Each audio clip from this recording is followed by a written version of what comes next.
The Glacial Echoes. The aurora borealis writhed across the Icelandic sky like dying serpents, casting an ethereal green pallor over the desolate tundra where Amora the Enchantress knelt in the snow.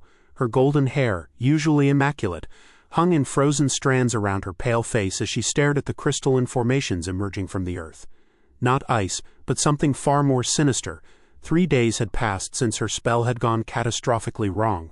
What was meant to be her greatest triumph, a mass enchantment to bend the wills of every soul in Reykjavik, had instead torn through the fabric of reality itself, birthing these abominations from the intersection of her magic and the primordial cold of the Arctic waste. The first phantom giant materialized 30 feet away, its translucent form towering nearly 20 feet high. Unlike natural ice, its body pulsed with an inner malevolence, and where a face should have been there was only a swirling void that seemed to pull at her very essence. When it spoke, its voice was the sound of glaciers calving into the sea. "Amora of Asgard," it intoned, each word forming vapor clouds that crystallized and fell like tiny daggers. "You have given us form, you have given us purpose. Now we shall give you despair." The enchantress rose slowly, her emerald cape billowing despite the absence of wind. "You are nothing but echoes of my own power, mistakes given form. I created you, and I can destroy you." But even as she spoke the words, doubt gnawed at her. These creatures were not mere ice constructs, they were fragments of her own psyche made manifest, born from her deepest fears of failure and inadequacy. Each phantom giant represented a different aspect of her psychological wounds: her fear of abandonment, her desperate need for control, her terror of being truly powerless. A second giant emerged from the permafrost, this one even larger than the first, its body shot through with veins of what looked like frozen blood. "Destroy us?" it laughed, the sound like icicles shattering against stone. "We are your children, sorceress. We carry your essence, your memories, your shame. To destroy us, you would have to destroy the parts of yourself you most despise. And that," said a third voice as another colossus materialized, "is something you have never had the courage to do." Amora's hands began to glow with eldritch energy, but the magic felt wrong, sluggish and tainted. The spell that had created these monstrosities had been powered by her own life force, and now she could feel that energy being siphoned away each moment they existed. "Tell me, Enchantress," the first giant continued as all three began to circle her like predators. "Do you remember why you cast the spell in the first place? Was it truly for conquest, or was it because you could not bear another moment of solitude?" The words struck her like physical blows. She had indeed been alone in her tower for months, spurned by Thor, dismissed by Loki, forgotten by the very mortals she had once terrorized. The mass enchantment had been born not from ambition, but from a pathetic desire to feel connected to something, anything, even if that connection was forged through magical domination. "Silence," she commanded, but her voice cracked like thin ice. The second giant leaned closer, its breath forming frost patterns on her skin. "You sought to control thousands because you cannot control yourself. You sought to command their love because you believe yourself unworthy of freely given affection." How perfectly pathetic! Amora lashed out with a bolt of mystical energy, but it passed harmlessly through the creature's translucent form. The giant's laughter was like the sound of a frozen lake splitting apart. "We are not truly here, sorceress. We exist in the spaces between moments, in the gaps between thoughts. We are the doubt that whispers behind your confidence, the fear that lurks beneath your beauty, the loneliness that drives your every desperate act." The third giant, the largest and most terrible, knelt down so that its void face was level with hers. When it spoke, its voice was eerily gentle, almost maternal. "But we offer you a gift, child of Asgard. Join with us willingly, and the loneliness ends forever. Become one with your shadow, and never feel abandoned again." For a moment, Amora felt the terrible temptation of surrender. What would it be like to simply stop fighting, to embrace the darkness within herself, and exist in this frozen wasteland with creatures that truly understood her pain? The giants seemed to sense her wavering resolve, and their forms became more solid, more real. But then she heard it, a sound that cut through the supernatural cold like a blade of pure warmth. Footsteps, human footsteps, crunching through the snow. "Lady Amora," called a voice, young and uncertain. Are you all right?" She turned to see a figure approaching through the aurora-lit darkness.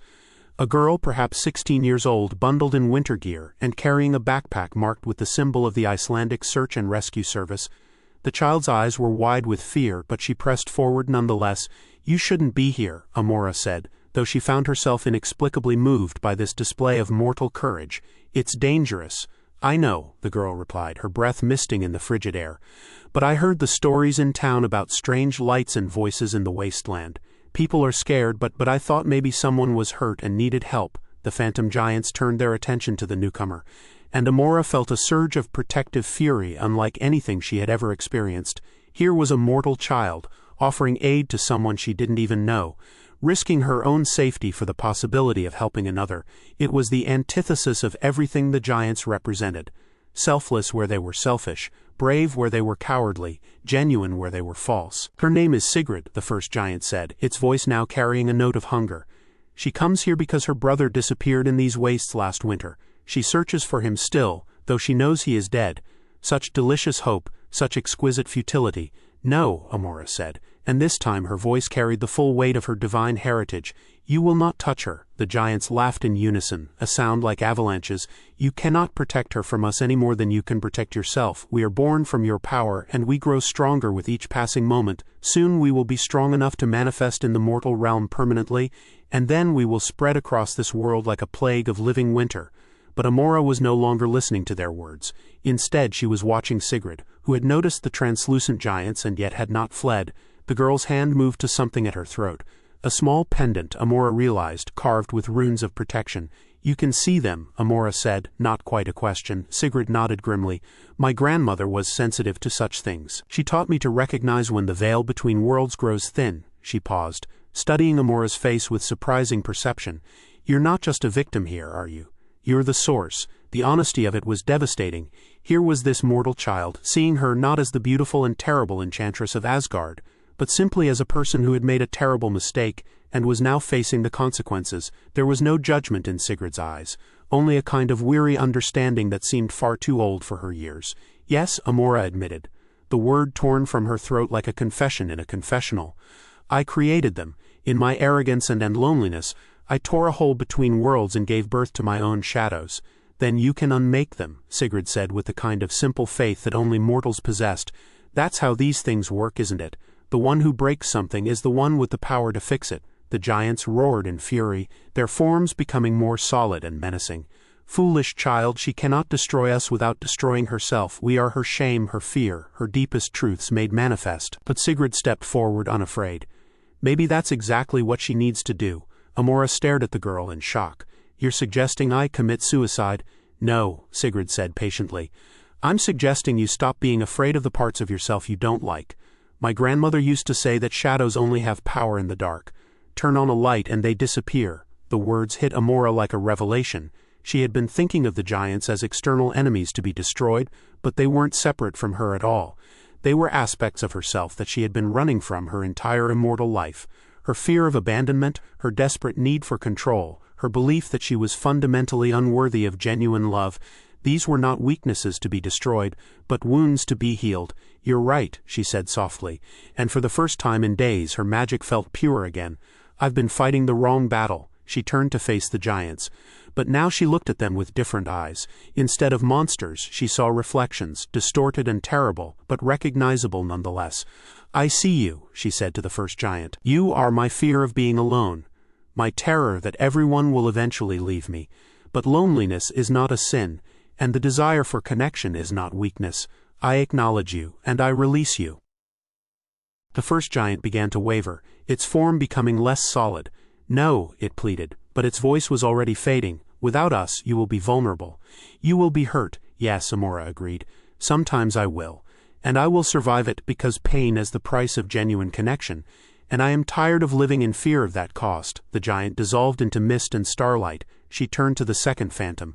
"You are my need to control everything and everyone around me, born from the belief that I am only safe when I am in charge. But control is an illusion, and the attempt to maintain it has cost me more than any loss of it ever could. I acknowledge you, and I release you." This giant fought harder, its form pulsing with desperate energy. "Without control, you are nothing. You are weak. You are human," Amora finished. "Or as close to it as an Asgardian can be. And there is strength in admitting weakness, power in accepting limitations." The second giant crumbled like an iceberg in warm water. Finally, she faced the largest phantom, the one whose void face had seemed so terrifying. Now she could see what it truly was. Not emptiness, but infinite potential obscured by fear. "And you," she said gently, are my belief that I am fundamentally unworthy of love. You are every voice that ever told me I was too proud, too dangerous, too selfish to deserve genuine affection. But you are also a lie. Worth is not earned through perfection, it exists simply because we exist. I acknowledge you, and I release you, and I forgive myself for believing your whispers for so long. The final giant did not fight or plead. Instead it seemed to sigh, a sound like wind through ice caves. We will return, it warned, but its voice was almost fond now. When you are hurt again, when you are lonely again, when you doubt yourself again, we will be there, I know, Amora said. But next time, I'll remember that you are not my enemies. You are simply aspects of myself that need compassion, not conquest. The last giant faded like mist before the dawn, and suddenly the aurora stopped its frenzied dance, settling into gentle sheets of green and gold. The oppressive cold lifted, replaced by the merely natural chill of an Arctic night. Sigrid approached slowly, her young face full of wonder. How do you feel? Amora considered the question carefully. She felt different. Lighter but also somehow more substantial. The magical energies that had been leaking from her during the giant's existence were flowing back, but they felt cleaner now, less tainted by desperation and fear. Grateful, she said finally, to you for showing me what courage really looks like, and to them, strange as it sounds, for forcing me to confront truths I had been avoiding for centuries. Will you go back to your old life? Sigrid asked. Trying to control people and fighting heroes. The question might have offended her once, but now Amora found herself genuinely considering it. What did she want from existence now that she was no longer running from her own shadows? I think, she said slowly, I would like to try something different. There are so many ways to use power besides domination. Perhaps I could learn some of them. Sigrid smiled, the expression bright as starlight. My grandmother always said that the best magic comes from helping others, not controlling them. As they began the long walk back toward civilization, Amora found herself thinking about the girl's brother. Lost somewhere in these frozen wastes, her magic, no longer tainted by desperation, might be able to find him, or at least provide closure to his sister. It would be a small beginning, but perhaps that was exactly what she needed. Above them, the aurora danced in patterns that seemed almost like applause, and for the first time in longer than she could remember, the enchantress felt truly at peace with the woman behind the title. The giants were gone, but they had left her with something valuable. The knowledge that her greatest enemy had always been herself, and her greatest ally could be as well. In the distance, the lights of Reykjavik twinkled like earthbound stars, and Amora walked toward them with a mortal child who had taught her more about courage than all her centuries of magical study. The spell that had gone wrong had, in its way, gone exactly right, just not in any manner she could have anticipated. Sometimes, she reflected, the best transformations were the ones you never saw coming.